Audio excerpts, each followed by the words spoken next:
Hello and welcome to Newsworthy Stories with Jacqueline Jimenez.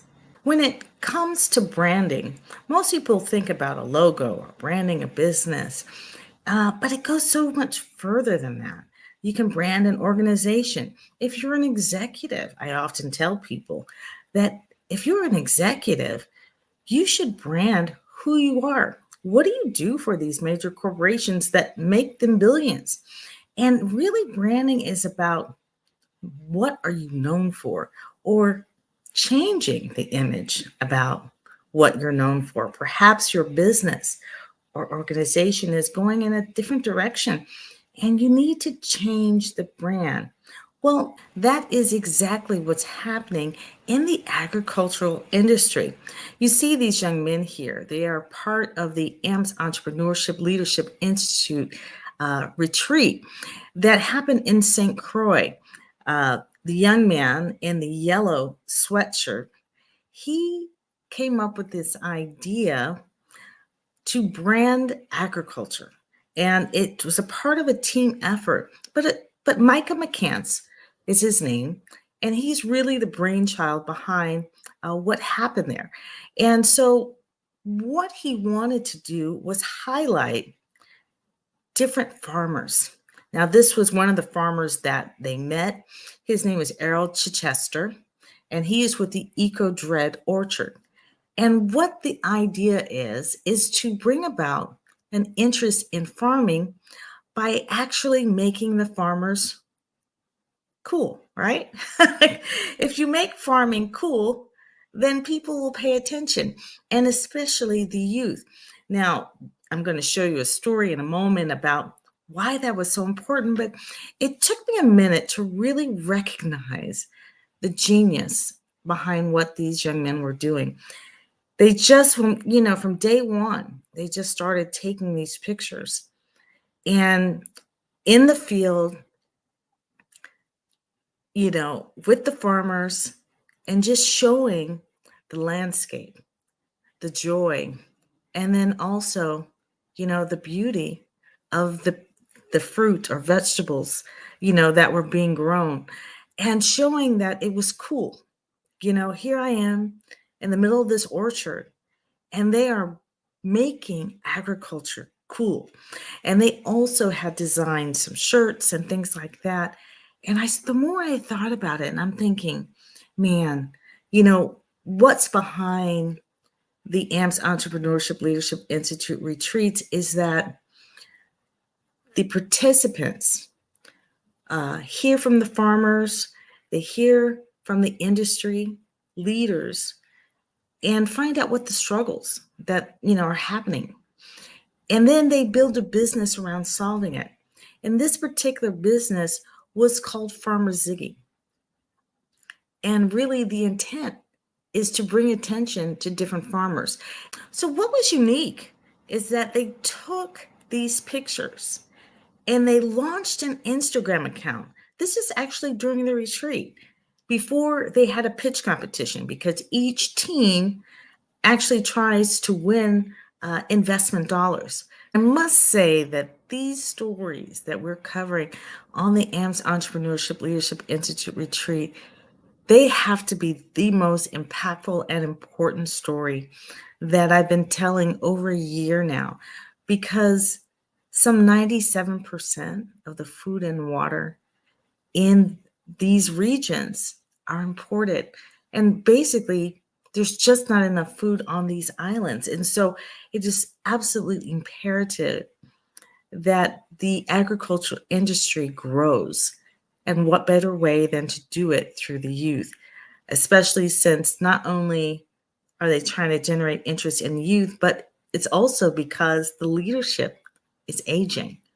So here's a story on what happened in St. Croix, and then listen to hear what they did with that Instagram account. A remarkable return to St. Croix, U.S. Virgin Islands to generate interest in the field of agriculture and conservation, primarily among the youth. a partnership between the USDA Natural Resources Conservation Service and James Amps of Amps International, is designed to not only introduce high school and college students to this now high-tech industry, but teach them how to build a business. Chief Terry Cosby of the USDA Natural Resources Conservation Service and his counterpart Vivian Dixon are behind approving tens of thousands of dollars for this impactful initiative. Our world is focused on the building of relationships. Do you think it's all about what you know? You think it's all about your education? Somebody says, well, I got a college degree. Well, good for you. What are you doing with it? I talk to a lot of folks who have college degrees who are unemployed. Why? Because they never knew what they wanted to do. You have a chance now, under what we call entrepreneurship and being more creative, to really think about what it is that you want to do. I can just tell the energy in the room is really incredible. Looking out to the participants, the children, I see excitement. Also, I would definitely express I love all the themes that are coming through already. Teaching the children, talking about mindfulness. The children emphasizes to children the importance of them staying home, obtaining knowledge, the concepts around passion. What does that really mean? Skill building, and for me, also giving the children an opportunity to know the local resources that are available. The idea is for participants to hear from the owners in agriculture themselves and build a business around solving a problem. We are back in St. Croix for the second time. We were here last year, and we decided to come back because the NRCS, National Resources Conservation Service, allowed us to do a second trip in St. Croix and then one in Puerto Rico. And this time we're at an orchard farm, even though he doesn't call it a farm.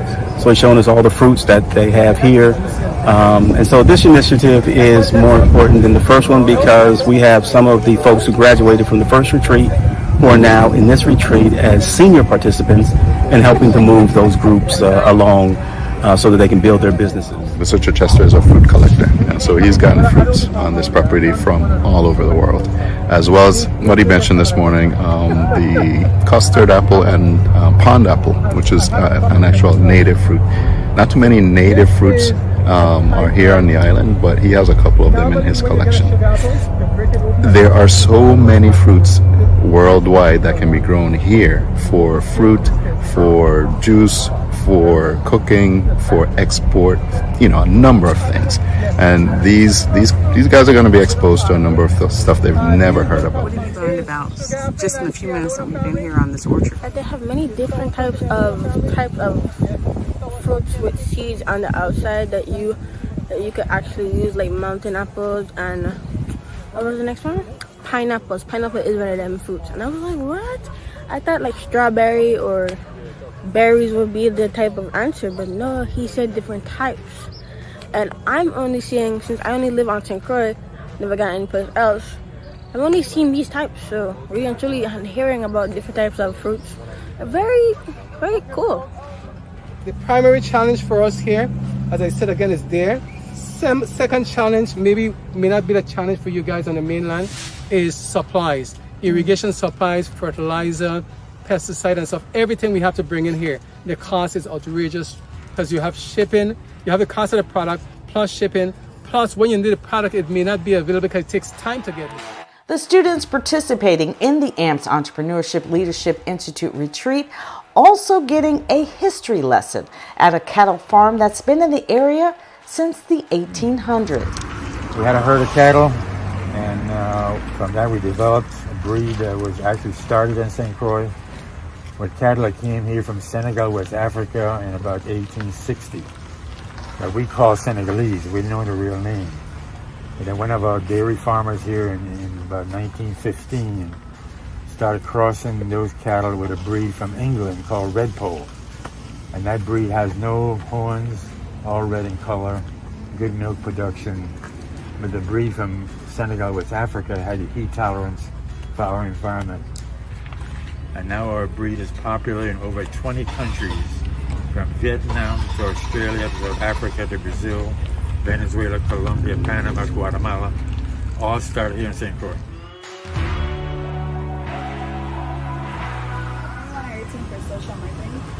I am it. I do that. I do the accounting. I do the managing. I do the buying. I do the all that stuff. Opportunity, right? Yeah, you don't want any help doing that?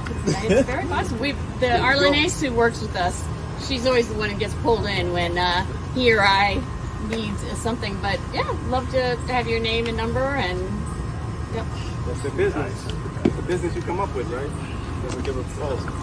The students are broken up into teams to compete for a pitch competition for investment dollars. In about 30 hours, they learn everything from creating a logo and company name to crunching the numbers. But most of all, how to reach customers. Know your audience. Who are you talking to? Now all of you say, ta-da! All of you, ta-da! Ta-da! That's T-A-D-A, target audience design approach. Always know who you're talking to. When I get to Atlanta, I already know who I'm talking to. I'm not even there. And then I design my presentation based on my audience. This is an intensive retreat, so it's important to not only eat right, but relax, instilling the discipline of balance in their work ethic. So we're gonna press one foot. Lift this up. It's gonna go in between our legs. Up. I've done it before.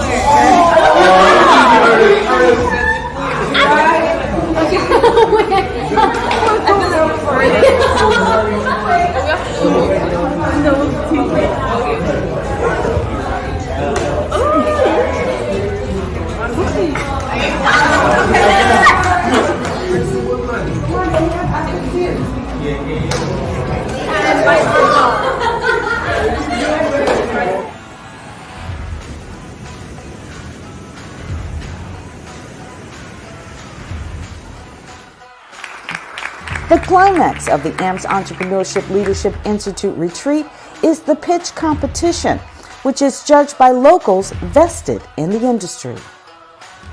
Ladies and gentlemen, let's welcome Project Green.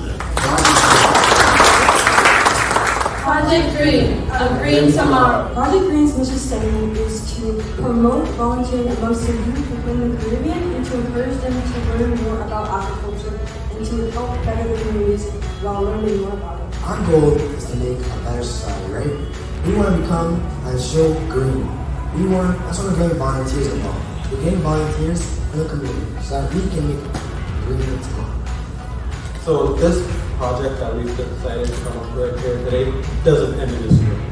So by the end of the year, we hope to build our first garden in one of the project home communities and to start to get a relationship with our other community.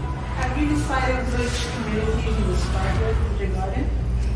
Yes, there's a community on St. Thomas. It's I don't like to use the word projects, but it's a disadvantaged community. It's near Yacht Haven. I'm not sure the exact name, but we would like to incorporate a garden in that community, and Ajiba has the other community.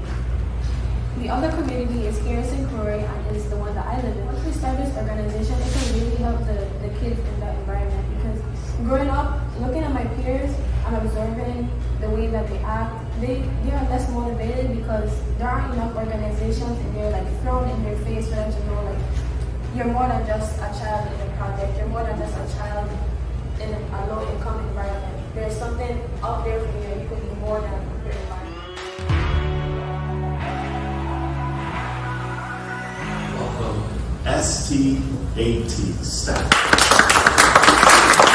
Let me ask you something. What exactly is STAT? STAT stands for Student Technology and Agriculture Training. The service that STAT is providing is internships and programs. The people we are searching for is farmers, youth, and of course sponsors. St. Croix has always been potential. We have the land, we have the climate, we have the farms, we have the soil. If anything happens to mainland, if any crisis happens, shipment does not come to St. Croix. That is a crisis that we need to get a hold. Accordingly, remember, as you strive for excellence, Success, better, And greatness. do it that way. Let's check out Farmer Ziggy. And our project is called Farmer Ziggy. Our goal is is to help change the beliefs and values of young people about agriculture. We're more of a brand. We want to basically we're going to put our logo and stuff like that on t-shirts and pants and basically pretty much everything, you know, anything and everything we can put our brand on. Project Ziggy, we started an Instagram page just a couple of days ago, no, actually yesterday, to see if this could actually work. And as you see so far, after the first 3 hours, we had over 50 followers with just the first post. So we know this is doable, and we know that we can. Our long-term goal is to hit 1 million followers on all social media platforms and expand across the whole of the Virgin Islands. I see that you said you're going to start with Instagram. Okay. What about for the older farmers? How are you going to what platform are you going to use for them? Because not everyone uses social media such as Facebook and Instagram and Snapchat and those kind of things. So how are you going to reach them? What we intend to do to start out is we want to visit our local farmers that don't have Instagram and TikTok and everything that you said, all the social media platforms, and we want to, because nobody knows about them because they don't have those, so we want to put them on the map utilizing our Instagram page. We will put their name, the name of their farm, and their location, give a tour of their farm, show people where they can buy their products from, and kind of boost them. They don't have to have a page. We do the work for them.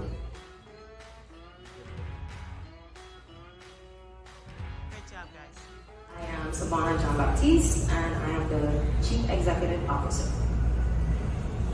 Good afternoon, everyone. My name is Jacqueline Jimenez, and I am the Chief Operations Officer.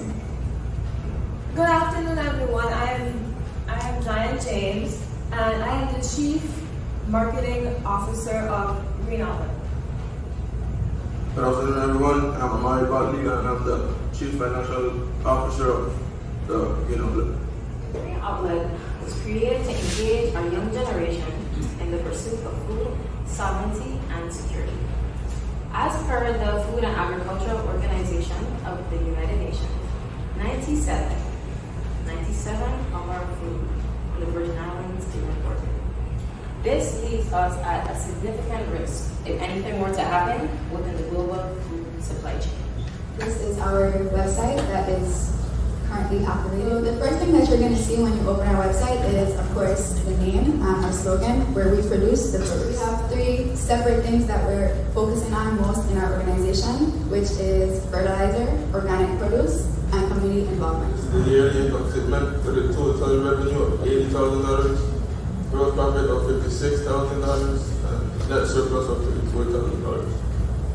The imports, though, they're not getting anything. They are our direct competitors because they will not be profiting off of us because we are going to have everything that we need right here on this island. We will grow it organically. Interested in your poop. I just wanted to know what the plan was for harvesting, processing, and distributing the manure. So our goal is to have scientists, and the scientists will collect, harvest, and test that poop and make it into a healthy organic fertilizer for our plants.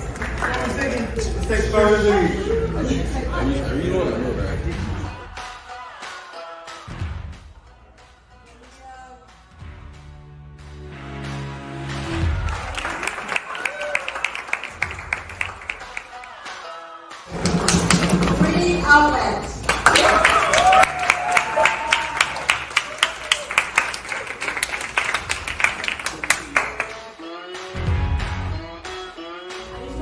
I am so proud of all of you. I was so nervous because I didn't know who was going to get first, second, third, fourth, but I just loved seeing you guys create and work hard together and create bonds and friendships, seeing you guys work late at night. Even though it was stressful because I've been through it, I know you guys did really well and I'm very proud of you all. And I hope and pray that you guys continue to with these businesses because I think these will really help our community. People run the world by relationships, not just about what you know. So I don't care how many degrees you have. We talked about it. Doesn't matter how many degrees you have. Who do you know and who knows you? That's key. Degrees are good, all right? You check mark that. I got that. They can't take it away from me. But then where do you want to go? Just to work for somebody, just to pay your bills? Or do you want to do what you actually love to do? And that's the key. So my motto's always been, if you want something you've never had, you've got to do something that you've never done. I would drop the mic, but we have to pay for it. Y'all give yourselves a hand.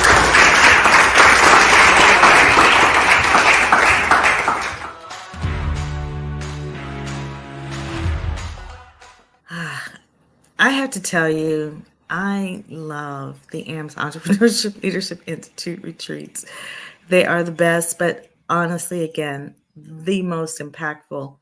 Not too long ago, you may remember, I gave a challenge to a group of 3 individuals, one from St. Croix on the left, and the other 2, Jorge in the middle. He is from Puerto Rico, and then Virginia, which she says Virginia Ciancia, she is actually from Argentina. And I shared her story not too long ago because I gave each one of them my handbook, and the challenge was for them to use their phones or cameras to generate a news story from a farm. And all of them are connected to farms already. So Virginia did that, and I wanted you to see her story once again because she went all the way back to Argentina and did a story about her father's farm.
Bueno, contame un poco, Alberto. ¿Hace cuánto que tenés el campo ya? Mira, empezamos en el 2005, hace ya 15, 25, 19 años, Virgen, que estamos acá en el campo. Mira vos. 19 años.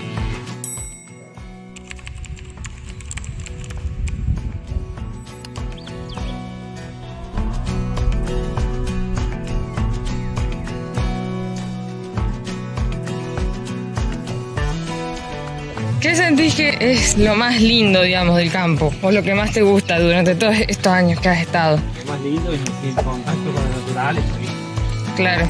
¿Y lo más difícil con lo que te encontrás con las vacas por ahí o con los terneros? Las vacas todos los días tenés alguna cosa preparada. Todos los días, siempre tenés alguna cosa. No es como el otro trabajo del cereal que vos sembrás y ya todo el año es mucho menos trabajo. Claro. Lo que es maíz, soja, que hacemos nosotros acá. Animales, todos los días tenés cosas para hacer. Pero la verdad que vengo contento, no me pone triste venir al campo, al contrario. Sé que es algo sí que te gusta mucho. Trabajo bueno. ¿Y para vos cuál es la mejor época del año para venir acá al campo y disfrutar? La primavera, que no hace tanto calor, no hace tanto frío, no todo se pone verde. Claro. La primavera. La verano, de lluvia más lindo.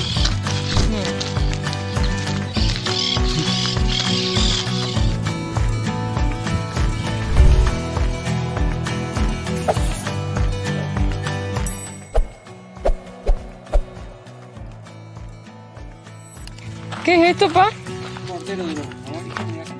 Encontramos una que se partió. Se los comen chingones.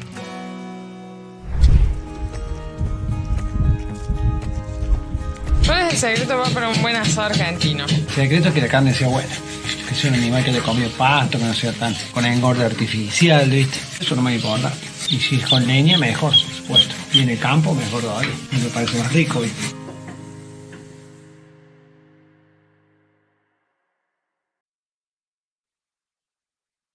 I love that story, and I'm so glad that she did that. I'm still waiting on my stories from some of the other participants, and other people are considering doing that challenge as well. I have to tell you, what I have learned about agriculture and conservation in this past year is just extraordinary. And I intend to continue sharing these stories. And also, the other thing is that the USDA Natural Resources Conservation Service is looking to partner with James Amps again, but here on the mainland, as we, we have to say the mainland, because even though we don't think of, you might not think of the U.S. Virgin Islands as part of the United States, but they are. They're U.S. and, part of the U.S. So we always have to say the mainland when we're talking about them. But they're looking to bring them to HBCUs as well, because diversifying agriculture was a big part of what was behind this initiative. And so I'm looking forward to hearing and seeing more of what we're doing next. I believe the idea is to head back to Puerto Rico, and there's going to be a very big surprise whenever that happens. And so I'm looking forward to bringing that story when it does. Thank you so much for watching Newsworthy Stories, and I look forward to talking to you soon. Have a great day.